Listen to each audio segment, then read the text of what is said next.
প্ৰশাসনক মই বাৰে বাৰে অনুৰোধ কৰিছোঁ, কালিও কৈছোঁ তেওঁলোকক, যাতে মই আৰু ল'ৰাটোৱে ন্যায় পাওঁ, তেনেধৰণে মানুহকেইজনক গ্ৰেপ্তাৰ কৰক আৰু যাতে আমি ন্যায় পোৱাকৈ তেওঁলোকে মানে উচিত তদন্ত কৰক, হাৰি যাবলৈ দিব নালাগে। এতিয়ালৈকে 2জন ইতিমধ্যে ধৰিছে বুলি গম পাইছোঁ, বাকী 2জন এতিয়াও পলাতক অৱস্থাত আছে।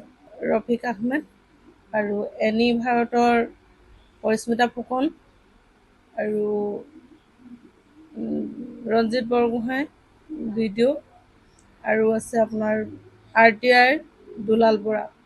তেওঁ গোটেই 4জনৰ নাম উল্লেখ কৰি থৈ গৈছে আৰু সেইটো কাৰণে ময়ো থানাত এজাহাৰ দিবলৈ বাধ্য হৈছোঁ, যিহেতু আমি অকল মই আৰু ল'ৰাটোৱে আছোঁ। আমাক যাতে ন্যায়টো দিয়াৰ ব্যৱস্থা কৰক, ল'ৰাটো মুখলৈ চাই। তেওঁ ইমান ডাঙৰ এটা ভুল কৰিলে যে মোৰ মানুহজনক একেবাৰে খায়ে পেলালে। সেই মানুহজন মানে নমৰালৈকে তেওঁ নেৰিলে।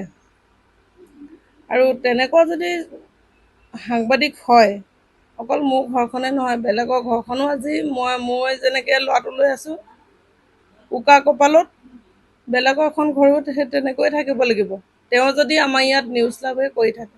ডক্টৰ হিমন্ত বিশ্ব শৰ্মা ছাৰলৈ মই অনুৰোধ জনাইছোঁ, ছাৰে যিমান পাৰে মোক ন্যায় দিয়াৰ ব্যৱস্থা কৰক, মোৰ ল'ৰাটো মুখলৈ চাওক। যিহেতু তেওঁ এজন BJP কৰ্মকৰ্তা আৰু আজি 5 বছৰ পঞ্চায়তত মই জনামতে খুব ভালদৰে কামখিনি কৰিলে।